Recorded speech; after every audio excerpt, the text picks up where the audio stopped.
24. Proclamation for person absconding. Subsection 1. If any court has a reason to believe. Speaker of कर लो दोनों आप अपना.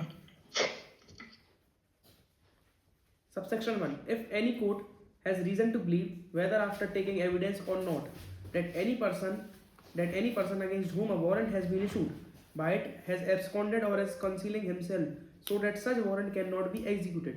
Such court may publish a written proclamation requiring him to appear at a specified place and at a specified time, not less than the 30 days from the date of publishing such proclamation. बहुत important है ये.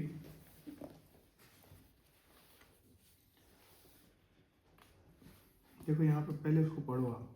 If any court has a reason to believe, ठीक है, whether after taking evidence और not, that any person against whom warrant has been issued, किसी के खिलाफ अगर वारंट जारी हो गया है, ठीक है ना, मतलब ऐसा कोई व्यक्ति का प्रोक्लेमेशन आप नहीं कर सकते जिसका वारंट भी जारी ना हुआ हो.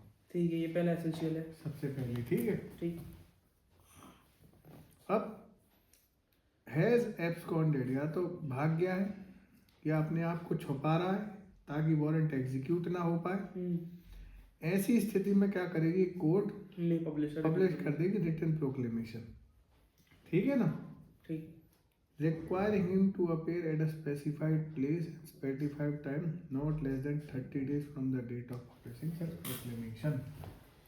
उद्घोषित अगर आपने कर दिया है, उद्घोषणा कर दी है ना, फरार व्यक्ति के लिए उद्घोषणा अगर आपने कर दी, तो ये बोल रहे हैं कि आप जब प्रोक्लेमेशन लिखित में जारी करते हो तो प्रोक्लेमेशन जारी करने के लिए, मतलब जारी करने के बाद मिनिमम 30 दिन का आप उसको समय दोगे अपीयर होने का. ठीक है ना. क्योंकि प्रोक्लेमेशन के बाद क्या होता है, प्रोक्लेमेशन के बाद थोड़ी सी जो कोर्ट की प्रोसीजर है वो थोड़ी सी हार्श हो जाती है, जब्ती होने लगती है. उसका कारण ये है कि भाई तुम्हें समन से बुला रहे थे, तुम आई नहीं, एक बार दिया, 2 बार दिया, 3 बार दिया, आपके जीवन भर समन रखते रहेंगे. फिर तुम्हारे खिलाफ वारंट जारी करेंगे. अब तुम वारंट में भी एग्जीक्यूशन नहीं करा रहे, तो फिर हम दोबारा प्रोक्लेमेशन जारी करेंगे. ठीक. आया समझ में? ये इसमें इस लाइन का मतलब है वेदर आफ्टर टेकिंग एविडेंस और नॉट. वेदर आफ्टर, देखो जनरली एविडेंस लेने के बाद ही करते हैं. ठीक है ना. एविडेंस लेने के बाद कि भैया ये फरार है, ये आ ही नहीं रहा है. अब दोनों तीनों चीज़ें होती हैं. इसके एक आवेदन भी लगता है. ऐसा नहीं होता कि कोर्ट खुद से करे. प्रैक्टिकली बता रहे हैं हम चीज़ों को कि आप आवेदन लगाते हो कि इसके खिलाफ प्रोक्लेमेशन जारी की जाए. ठीक है ना, क्योंकि ये फरार है और ये आ नहीं रहा है. और क्या होता है कि जैसे समन जाता है तो तुमने देखा भी पढ़ा है कि समन की भी रिपोर्ट लगती है. ऐसे ही वारंट होता है तो वारंट एग्जीक्यूशन के बारे में भी पुलिस अगर वारंट एग्जीक्यूट कर रही है तो उससे पूछताछ कौन करेगा भाई. वारंट भाई हम तो एग्जीक्यूशन कर नहीं रहे वारंट का, जहाँ पुलिस ऑफिसर रहा है, तो कोर्ट को कौन बताएगा कि भैया ये मिल रहा है नहीं मिल रहा है, क्या हो रहा है? पुलिस वाला. पक्की बात है ना. सही बात. अब ऐसी परिस्थिति आ गई है कि भैया वो तो मिल ही नहीं रहा, मतलब वो छुप रहा है उससे, तो उस केस में क्या होगा, प्रोक्लेमेशन जारी किया जा सकता है. ठीक. ये जो लाइन है वेदर आफ्टर टेकिंग एविडेंस और नॉट, एविडेंस के बाद, एविडेंस के पहले, जब भी करना चाहिए. साक्ष्य लेने के पश्चात या लिए बिना, मतलब साक्ष्य लेने के बाद भी.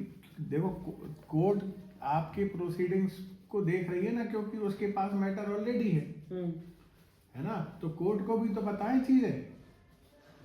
आया समझ में कि नहीं?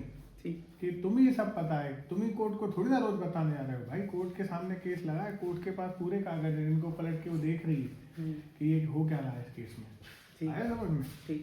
Subsection 2. The proclamation shall be published as follows. A. It shall be publicly read in some conspicuous place of the town or village in which such person ordinarily reside. It shall be affixed to some conspicuous part of the house or homestead in which such person ordinarily resides, or to some conspicuous place of such town or village. A copy thereof shall be affixed to some conspicuous part of the courthouse. Or second, the court may also, if think fit, direct a copy of the proclamation to be published in a daily newspaper, circulating in the place in which such person ordinarily resides. देखो बहुत बढ़िया बात बता रहे हैं.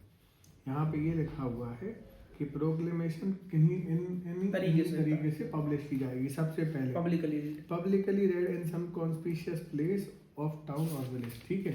तुमने देखा होगा पहले ढोल नगाड़े बजाते नहीं लेके जाते थे. अब तुमने देखा होगा कि जैसे सूचना देनी होती है तो ऐलान होता है. ऐलान कैसे, अब तो ऑटो वोटो में कर देते हैं ना, वो लगा के.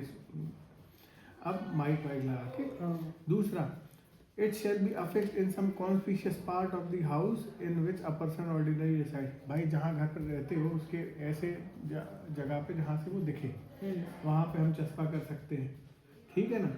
तीसरा, copy shall therefore fix in some conspicuous part of the court house, ठीक है। द कोर्ट में ऑल्सो फिट थिंग्स फिट, वो चाहे तो कोर्ट चाहे तो वो क्या कर सकती है, पब्लिकेशन भी करवा सकती है उसका, ठीक। मतलब न्यूज़पेपर में भी आपका क्या करा सकती है, पब्लिकेशन करा सकती है कि भैया हमने इनकी उद्घोषणा कर दी है, ठीक है ना। जो शुरू के 3 है वो मैंडेटरी या डिस्क्रिशन है हाँ। उनका, ठीक है। Subsection 3, a statement in writing by the court issuing the proclamation to the effect that the proclamation was duly published on a specified day in the manner specified in clause 1 of subsection 2 shall be conclusive evidence that the requirement of this section have been complied with and that the proclamation was published on such day। देखो section 2 जो है, subsection 2 के हिसाब से अगर आपने proclamation किया इस प्रोसीजर को अपना के, तो फिर ये कंक्लूसिव एविडेंस होगा कि भैया जो प्रोक्लेमेशन की कंप्लायंसेस हैं वो हो गई हैं। आया समझ में? ठीक।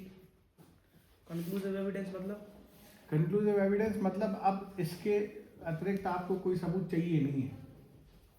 अच्छा। ये अपने आप में पूर्ण सबूत है आपके पास, ठीक ठीक है ना। कंक्लूसिव एविडेंस का मतलब ये होता है कि इसके अतिरिक्त अब किसी सबूत की आवश्यकता उस संदर्भ में जरूरत नहीं है ना। तुम एविडेंस एक्ट में पढ़ोगे तो कंक्लूसिव एविडेंस के बारे में पढ़ोगे, तो एविडेंस एक्ट में कंक्लूसिव एविडेंस के 3-4 प्रावधान है बस, है ना। और कंक्लूसिव मतलब कि अब उनका रिबेटल वगैरह नहीं हो सकता, without any reasonable doubt final है। अब वो फाइनल है, ठीक। Subsection 4, where a proclamation published under subsection 1 is in respect of a person accused of an offence which is made punishable with the imprisonment of 10 years or more, or imprisonment for life or with death under the Bharatiya Nyaya Sanhita or under any other law for the time being in force, and such person fails to appear at the specified period in the time required by the provision, the court may, after making such inquiry as it thinks fit, pronounce him a proclaimed offender and make a declaration to that effect। देखो, उद्घोषणा करना और उद्घोषित अपराधी कर देना, ये 2 अलग provision है। तो सब क्लॉज जो 4 है वो प्रोक्लेम्ड ऑफेंडर की बात करता है। हाँ। हमने तुम्हें अभी पढ़वाया भी था कि प्रोक्लेम्ड ऑफेंडर की डेफिनेशन दी है एक जगह पे, आप पढ़ो कौन सी पुरानी सेक्शन है, सेक्शन 22 कौन सी थी। हमने एक प्रोक्लेम्ड ऑफेंडर की डेफिनेशन पे मार्क करवाया था तुमको कि प्रोक्लेम्ड ऑफेंडर कौन कहलाएगा। तो प्रोक्लेम्ड ऑफेंडर की प्रोक्लेमेशन कहाँ होती है, सब क्लॉज 4 में होती है, चेक करो। पुराने के हिसाब से तुम्हें 22-4 पता है, लेकिन नए के हिसाब से क्या है? 34-35 के अर्ध करते सारी थी अपन ने। ये है, बताओ कौन सी सेक्शन? सेक्शन 34 सबसेक्शन 2 उसका सेकंड वाला था, एक्सप्रेशन प्रोक्लेम्ड ऑफेंडर। 34(2)(2 है ना। 34(2)(2) में क्या लिखा हुआ है? ये लिखा हुआ है 34(2) कि अगर कोई, ठीक है ना, person accused of an offence, अगर कोई अपराध जो दंडनीय किससे, 10 साल से ऊपर के अपराध, लाइफ डेथ तो सब आ ही जाएंगे, 10 साल से ऊपर में लाइफ डेथ तो आ ही गए, है ना, चाहे वो भारतीय न्याय संहिता में चाहे किसी अन्य कानून में हो। और उद्घोषणा से समय पे अगर वो नहीं आ पाता है तो फिर देखो क्या लिखा है, pronounce him as a proclaimed offender. एक सवाल आ रहा है, जो इसमें लिख दिया 10 साल से ऊपर होना चाहिए, 10 साल से नीचे वाले में कोर्ट नहीं करेगा क्या? प्रोक्लेमेशन जारी कर सकता है, ये प्रोक्लेम्ड ऑफेंडर कभी नहीं करेगा। प्रोक्लेम्ड ऑफेंडर डिक्लेयर नहीं करेगा, कभी नहीं, प्रोक्लेमेशन जारी कर देगा, बस उधर तक सीमित हो जाएगा कहानी। बस। यानी कि जो प्रोक्लेम्ड ऑफेंडर डिक्लेयर करना है वो 10 साल और 10 साल से ऊपर वाले अपराध नहीं होगा। देखो यहाँ पे लिखा है ना, where a proclamation published under subsection 1 is in respect of person accused an offence, मतलब हमने जो उद्घोषणा ऊपर करी है अगर वो ऐसे व्यक्ति के विरुद्ध है जिसने ऐसे अपराध किए हैं, ठीक है ना, और वो इतने समय में नहीं आता है, तो उसको प्रोक्लेम्ड ऑफेंडर उद्घोषित कर दिया जाएगा। ठीक। Subsection 5. The provision of subsection 2 and 3 shall apply to a declaration made by the court under subsection 4 as they apply to the proclamation published under subsection 1. ठीक ना, बिल्कुल सेम टू सेम ऐसे ही proclamation जैसे ही apply होंगे, सीधी सीधी बात ये है और कुछ नहीं है ना, जबरदस्ती की वो मतलब बताने के लिए Procedure। प्रोक्लेमेशन जैसा ही माना जाएगा उसको। हाँ बिल्कुल सही कह रहे हो। प्रोसीजर बता दिया। Section 85 attachment of property of person absconding, ठीक ये है, दूसरा स्टेप। 84 के साथ 85, 86, 87 हमने बोला था पढ़ना ही पड़ेगी। ठीक। अटैचमेंट, हाँ। Section 85 attachment of property of person absconding, the subsection 1 the court issuing a proclamation under section 84 may for a reason to be recorded in writing at any time after the issue of the proclamation. After the issue of proclamation underline करो भाई। Attachment of property of person absconding, जो व्यक्ति भाग रहा है, उस व्यक्ति जो भाग रहा है उसकी प्रॉपर्टी को आप अटैच कब करोगे? जब प्रोक्लेमेशन जारी हो जाएगी उसके बाद, है ना। Order the attachment of any property movable और इमूवेबल और बोथ। जो प्रोक्लेम्ड पर्सन की, भैया सबसे इंपॉर्टेंट बात आपको अंडरलाइन करनी है कि प्रोक्लेम्ड पर्सन, हम तुमको एक बहुत बढ़िया बात बता दे रहे हैं कि उद्घोषणा हो जाती है ना किन्हीं व्यक्तियों के खिलाफ, तो उन व्यक्तियों की अब उद्घोषणा हो गई। अब जैसे ऋषि मिश्रा के खिलाफ उद्घोषणा हो गई, लेकिन ऋषि मिश्रा के पास कोई प्रॉपर्टी नहीं है। तो यहाँ पे देखो दो प्रकार की परेशानी आती है। पहली परेशानी क्या आती है? पहली परेशानी ये आ रही है कि हमने इसकी उद्घोषणा कर दी है, तो प्रोसीजर में तो हम आगे बढ़ रहे हैं, दिस इज वेरी गुड कि भैया कानून अपने पड़ाव को आगे आगे, भले ही सामने वाला व्यक्ति नहीं आ रहा, तो क्या हुआ? अपराध जो हुआ है, अपराध के हम आगे आगे उसको प्रोसीड करेंगे, वो तो सही चल रहा है। लेकिन दूसरी तरफ हमने उद्घोषणा कर दिया, उद्घोषित अपराधी डिक्लेयर कर दिया, तो हम चाह रहे थे कि इसकी अगली प्रक्रिया हो, कि इसकी जो संपत्ति है कुर्की हो, उसकी कुर्की हो। लेकिन हमेशा याद रखना कि उसी की संपत्ति की कुर्की हो सकती है, उनके परिवार की संपत्ति या उनके किसी व्यक्ति की संपत्ति को आप कुर्क नहीं कर सकते। ठीक। पर्सनल प्रॉपर्टी को कुर्क किया जा सकता है, ना कि उनके परिवार। पता चला तुमने उनके जो घर में रहते हैं, तो घर पिताजी के नाम का है, तुम कुर्की कर रहे हो, नहीं कर सकते आप, है ना। Provided that where at any time of issue of proclamation the court is satisfied by the affidavit or otherwise that person in relation to whom the proclamation is issued, वो प्रॉपर्टी डिस्पोज कर देगा। ठीक है ना। देखो proclamation जारी करते समय अगर आप कोर्ट को सेटिस्फाई कर देते हो कि भैया आप प्रोक्लेमेशन जारी करोगे साहब, और ये क्या कर देगा, ये प्रॉपर्टी को बेच देगा अपनी, क्योंकि उसको पता है कि भाई जो प्रॉपर्टी, कानून का फायदा तो वही उठा रहा है ना, उसको तो पता है कि भाई ये प्रॉपर्टी प्रोक्लेम्ड पर्सन की बस अटैच हो सकती है, तो हमारे पास कोई प्रॉपर्टी नहीं बचेगी, हम सब बेच बात देंगे, या हम डिस्पोज कर देंगे, या हम वहां से हटा देंगे उस प्रॉपर्टी को, या हम ही वहां से रिमूव हो जाएंगे, प्रॉपर्टी को रिमूव कर देंगे, है ना। ठीक है ना। अगर ऐसी कंडीशन होगी तो हम कोर्ट से क्या करेंगे, निवेदन करेंगे, आग्रह करेंगे कि साहब आप क्या करिए, आप प्रोक्लेमेशन के साथ अटैचमेंट जारी कर दीजिए उसी ऑर्डर। उसका कारण क्या है? उसका कारण यही है कि पहले प्रोसीजर क्या कहता है कि पहले प्रोक्लेमेशन जारी होगा, फिर अटैचमेंट होगा। आया समझ में? लेकिन ये बोल रहा है कि साहब आप प्रोक्लेमेशन के साथ अटैचमेंट इसलिए कर दो क्योंकि ऐसी परिस्थिति उत्पन्न हो रही है। ठीक। आया तो ये बेच देगा, हाँ सर, है ना। तो फिर वो क्या कर सकता है, कोर्ट में अंडरलाइन कर लो, जरूरी नहीं है, क्योंकि प्रोसीजर तो बोलता है कि पहले प्रोक्लेमेशन होगा फिर अटैचमेंट होगा। ठीक है। तो अगर आप आवेदन दोगे उसके बाद भी क्या होगा, कोर्ट के पास डिस्क्रिशन होगा। ठीक है। ठीक है ना। Subsection 2 such order shall authorize the attachment of any property belonging to such person within the district in which it is made, and it shall authorize the attachment of the property belonging to such person without such district when endorsed by the district magistrate within whose district such property is situated. देखो, authorize the attachment of the property belonging to within district which is and shall authorize the attachment of any property belonging to such person without such district when endorsed by DM within whose district such property is situated। मतलब एक endorsement DM साहब के पास जाएगी। अगर देखो court क्या करेगी, अपने क्षेत्र में है तो सीधे कर लेगी, लेकिन अगर दूसरे के क्षेत्र में तो फिर क्या करना पड़ेगा, DM एंडोर्समेंट। एग्जैक्टली। ये इंपॉर्टेंट है इसलिए कि विदाउट सच, अगर आप जुरिसडिक्शन के बाहर है तो किसका एंडोर्समेंट चाहिए, DM का। अब आ जाओ तीसरे नंबर पे। Subsection 3 if the property order to be attached is a debt or other movable property, the attachment under this section shall be made by seizure, by the appointment of a receiver, by an order in writing prohibiting the delivery of such property to the proclaimed person or to anyone on his behalf, by all or any two of such matter as the court thinks fit. Subsection 4. रुक जा. The property ordered to be attached is a debt or other movable property. सीधी सी बात यह है कि अगर कोई ऋण है या कोई मूवेबल प्रॉपर्टी है तो अटैचमेंट कैसे होगा? सीजर के साथ, रिसीवर अपॉइंट करने के साथ, या किसी के पास वो प्रॉपर्टी है तो उसको रोक देंगे कि भैया तुम जिस व्यक्ति को दे रहे हो उस व्यक्ति को मत दो प्रॉपर्टी, क्योंकि हम आदेश दे रहे हैं आपको. है समझ में? डी, बाय ऑल और एनी प्रॉपर्टी. अब अगर इमूवेबल प्रॉपर्टी है तो आप कैसे करोगे? तो देखो उसका पोजेशन लेना पड़ेगा. रिसीवर अपॉइंट कर ही सकते हो, है ना. अगर उसका कोई रेंट मिलता है तो आप सामने वाले को रोक दोगे कि भैया उसको रेंट मत दो, ठीक है ना, क्योंकि हम आदेश दे रहे हैं. और बाय ऑल और एनी अदर मेथड. ये डिस्क्रिप्शन दे दिया ना बहुत बड़ा. Court thinks fit. Subsection 1. If the property ordered to be attached consists of a livestock or as of perishable, the court may thinks it is expedient order immediate sale thereof, and in such case the proceeds of the sale shall abide the order of the court. बिल्कुल.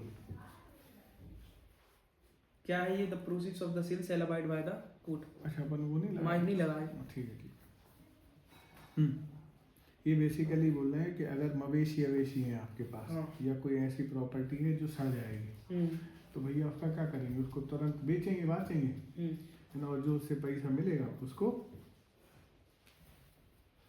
Abide by the order and in such case the proceeds of the sale, मतलब हाँ जो जैसा court आदेश करेगा वैसे सब disperse कर देंगे. ठीक.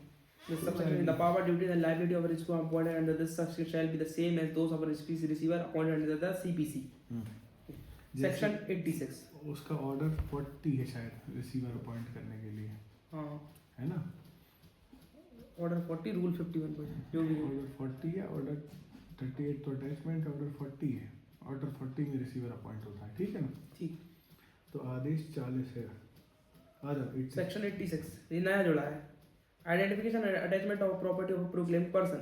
The court may, on the written request from a police officer not below the rank of SP or commissioner of police, initiate the process of... भैया, पुलिस ऑफिसर जो रिक्वेस्ट करेगा not below the rank of SP और commissioner of police, initiate the process of requesting assistance from a court or an authority in the contracting state for identification, attachment and forfeiture of property belonging to a proclaimed person in accordance with the procedure provided in chapter 8. Foreign country की बात कर दी इसने. बिल्कुल भैया, हमको अगर property नहीं पता है तो अब आइडेंटिफिकेशन कैसे होगा? तो हम कोर्ट से रिक्वेस्ट करेंगे कि साहब इसका आइडेंटिफिकेशन कराया जाए. प्रॉपर्टी जैसे ही चिन्हित हो जाएगी तो आप उसका सीजर वगैरह कर लो, कोई बुराई नहीं है. Section 87. Claims and objection to the attachment. If any claim is preferred to or objection made to the attachment of any property attached under Section 85 within 6 months from the date of such attachment by any person other than the proclaimed person, on the ground that the claimant or objector has an interest in such property and that such interest is not liable to attachment under Section 85, the claim or objection shall be inquired into and may be allowed or disallowed in the whole or in part. ये बोल रहा है कि अगर हमने आपकी property को attach कर लिया, ठीक है, प्रोक्लेमेशन किया, प्रोक्लेमेशन के बाद प्रॉपर्टी को अटैच कर लिया, अब अटैचमेंट के 6 महीने के अंदर अगर कोई व्यक्ति आता है हमारे पास और ये कहता है कि साहब ये प्रॉपर्टी,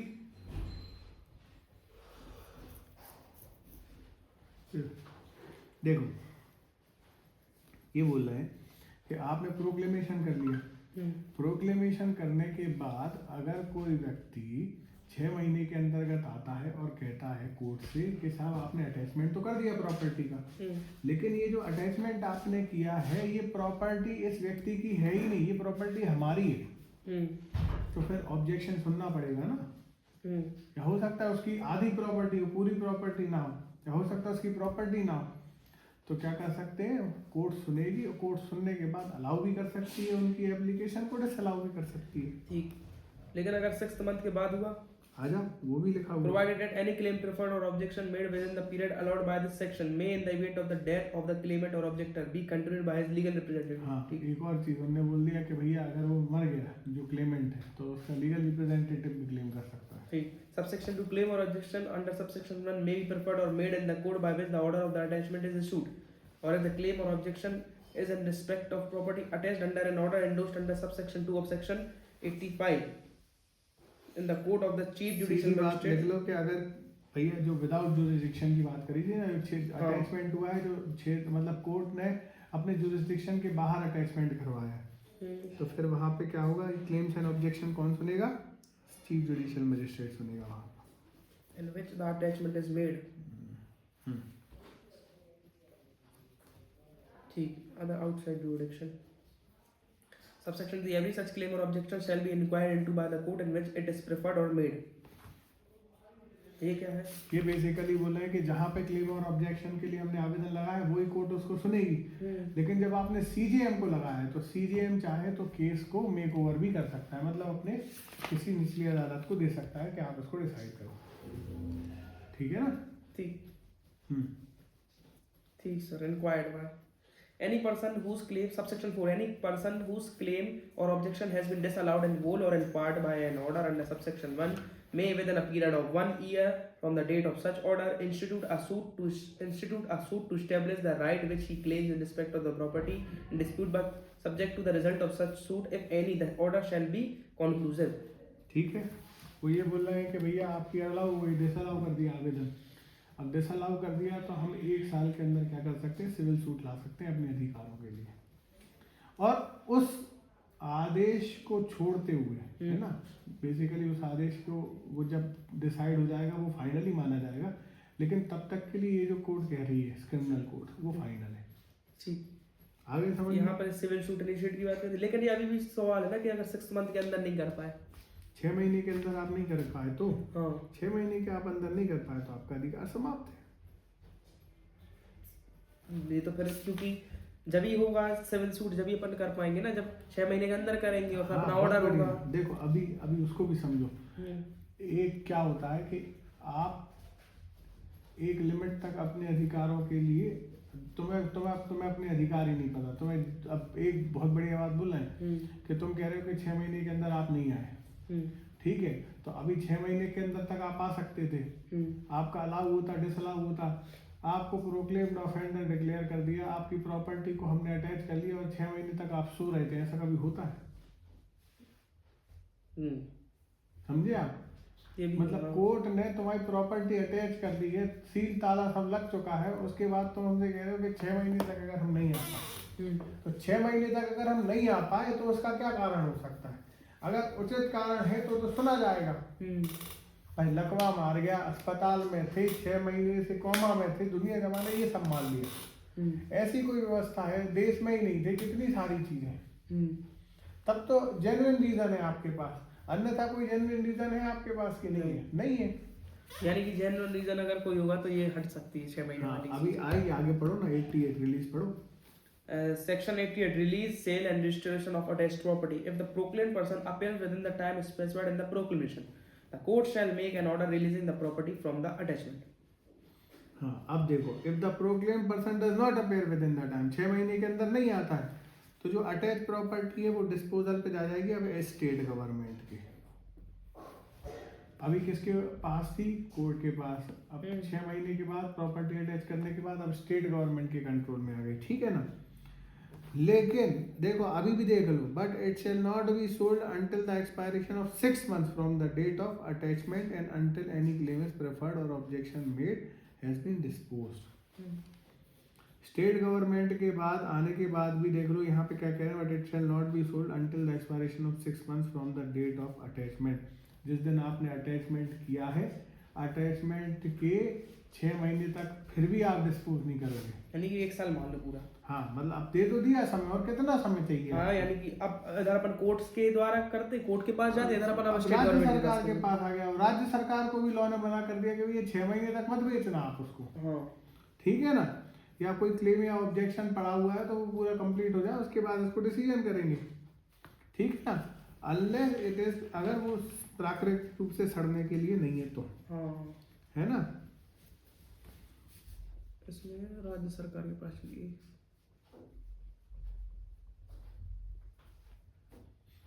अब देखो, अभी भी तुम्हें अधिकार पर्याप्त रूप से, सेकंड में पढ़ोगे, थर्ड वाला क्लॉज पढ़ोगे तो तुम और हैरान हो जाओ। अगर 2 साल तक, if within 2 years from the date of attachment, attachment के 2 साल तक जब प्रॉपर्टी किसके ऊपर आ गई है, स्टेट गवर्नमेंट के पास है, अगर आप अपीयर हो जाते हो, है ना, और कोर्ट को ये बता देते हो, और is apprehended and is brought before the court by whose property was attached, जो व्यक्ति 2 साल तक आपकी प्रॉपर्टी किसके पास है, राज्य सरकार के पास रही है अटैचमेंट के बाद, लेकिन उसमें 6 महीने में बेच दी। वो बता रहे ना, तो सुन तो लो कि अगर रखी रही वाला सीन है ना, इन केस अगर डिस्पोज नहीं हुई है तो, है ना, तो ये बोल रहे हैं। और सामने वाला व्यक्ति जो पकड़ा गया प्रोक्लेम्ड ऑफेंडर, क्या वो कोर्ट के सामने खुद पकड़ा जाता है या खुद आ जाता है, ठीक है ना, और कोर्ट को ये प्रूव कर देता है कि भैया वो जानबूझ के एब्सकॉन्ड नहीं कर रहा था, या अपने आप को नहीं छुपा रहा था, या एग्जीक्यूशन को अवॉइड नहीं कर रहा था, है ना, और उसको कोई नोटिस ही नहीं था कि उसके खिलाफ प्रोक्लेमेशन जारी हो गया जिससे कि वो कोर्ट में अपीयर हो सके, है ना। देन सच प्रॉपर्टी, एक चीज, या अगर उसकी प्रॉपर्टी बिक गई है तो उसके जो पैसे मिले हैं वो आया समझ में, या if any part thereof has been sold the net proceeds, sale and residue property. Basically ये बोल रहा है कि अगर प्रॉपर्टी बिक गई है, अगर प्रॉपर्टी नहीं बिकी है तो प्रॉपर्टी को रिस्टोर किया जाए, और प्रॉपर्टी अगर बिक गई है तो उसका पैसा रिस्टोर किया जाए, ठीक है। और अगर प्रॉपर्टी पार्ट में बिकी है और पार्ट में नहीं बिकी है तो जितने बिक गई है उसका पैसा दे दें, जितनी नहीं बिकी है वो पोर्शन उसको वापस कर दें, है ना।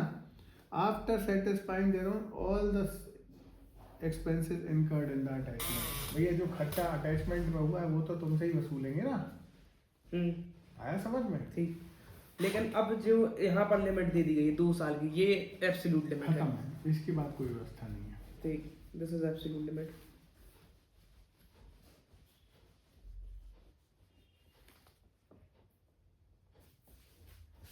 ठीक है सर। इसकी अपील कैसे होती है, यहाँ पे लिखा है, appeal ordinary lie from the sentence of first mentioned court. जिस कोर्ट में ये केस चल रहा था, जैसे उसकी अपील होती वैसे ही इसकी अपील होगी, खत्म। जैसे कि जेएमएफसी की ऊपर होगी, फिर जैसे होगी सेशन वही 374 378, अब जो नया बीएनएस का प्रोविजन है वो, ठीक है ना, अपील रिवीजन के संबंध में, ठीक है सर। ये और पढ़ लेना सर थोड़ा सा, 4 section.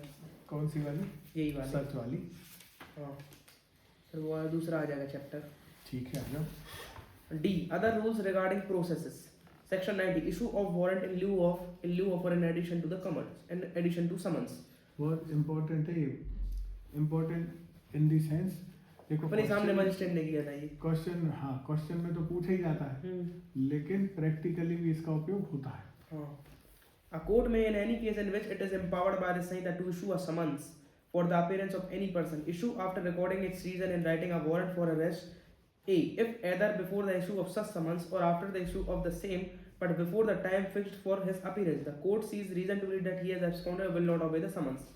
B, if at such time he fails to appear and the summon is proved to have been duly served in time to admit of his appearing in accordance therewith and no reasonable excuse is offered for such failure। देखो पहला वाला तो उतना practically कम होता है exercise, दूसरा वाला, पहला वाला तो देखो पढ़ लें, before the issue of such summon, मतलब देखो if either before the issue of such summons और after the issue of such summon, मतलब हम समन जारी कर रहे हैं लेकिन हमने उसके पहले कोर्ट को बता दिया कि सर इसको आप समन जारी तो कर रहे हो लेकिन ये आएगा नहीं। दूसरा, समन इशू करने के बाद हम कोर्ट को बता रहे हैं कि साहब आपने समन इशू तो कर दिए लेकिन ये समन से नहीं आएगा, और कोर्ट इस बात पे सेटिस्फाइड है ना। The court sees the reason to believe that he has absconded or will not obey summons, या तो भाग गया है, भग रहा है ना, या वो समन्स को भी नहीं करेगा, तो क्या होगा, वो उसके साथ भी वारंट जारी कर सकती है। दूसरा, if at that time he fails to appear, भैया हमने जो समन में समय दिया वो नहीं आ रहा, है ना, और ये भी पता चल गया है कि समन ड्यूली सर्व हुआ था, मतलब समन भी सर्व हुआ है, ये उसके बाद भी नहीं आ रहे हैं, है ना, और उसके पास कोई रीजनेबल एक्सक्यूज नहीं है कि ना आने का, तो फिर आप क्या करोगे, समन के साथ साथ उसमें वारंट भेज दोगे। ये फर्स्ट वाला है, इसमें लिखा है if either before the issue of such summons, क्या समन जारी करने से पहले वारंट, समन जारी करने से पहले वारंट जारी नहीं, बस समय जारी करने से, यहाँ पे लिखा है ना, issue of warrant in lieu of और इन एडिशन टू समन्स, मतलब हम समन भी भेज सकते हैं साथ ही में ही वारंट जारी कर देंगे। ऐसा तो नहीं है कि समन के बाद होगा, नहीं, समन के बाद भी हो सकता है, यहाँ पे लिखा हाँ, है। वो जनरल रूल है समन के बाद। समन के बाद तो देखो जनरल रूल है, हाँ। वो तो ठीक है। यहाँ पे भी लिखा है कि आप समन के बाद भी आ सकते हो। हाँ, वो कोर्ट नहीं आया, उसके पहले हमने उसका वारंट जारी करा दिया, समन के साथ ही करा लेकिन दिया। प्रैक्टिकली ये बहुत कम होता है। दूसरा वाला प्रावधान ज्यादा होता है, क्योंकि प्रोसीजर के हिसाब से दूसरा मैच खा जाता है। हाँ, क्योंकि भाई पहले समझ जाएंगे फिर वारंट जाएंगे, तो दूसरा वाला उसके साथ तुरंत मैच खा जाता है कि कोर्ट को लग रहा है कि यार आ तो सकता है लेकिन इसको समन भेजना ज़्यादा बेहतर है। तो उन्होंने बोले साहब आप समन भेज रहे हो लेकिन हमें पता ही नहीं आएगा, तो आप इसके साथ वारंट भी भेज दो। ठीक। आ गया समझ में? यस सर, इसमें दोनों साथ ही भेज देते हैं। हाँ, इन ल्यू और ऑफ इन एडिशन या उसके अतिरिक्त वारंट जारी किया समन के स्थान पर या उसके अतिरिक्त। तो एक और चीज तुम्हें, एक और प्रश्न तुम्हारे लिए क्लियर हो जाएगा थ्योरेटिकली कि क्या समन के स्थान पर वारंट जारी किया जा सकता है? तो हाँ, जारी किया जा सकता है।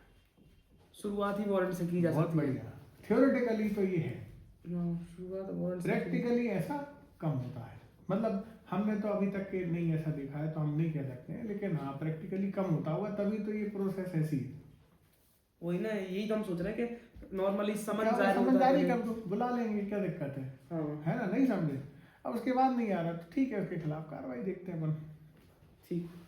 Section 91. Power to take bond or bail bond for appearance. When any person for whose appearance or arrest the officer presiding in any court is empowered to issue a summon or warrant is present in such court, such officer may require such person to execute a bond or bail bond for his appearance in such court or any other court to which the case may be transferred for trial. ठीक है ना? ये क्या है इसका मतलब?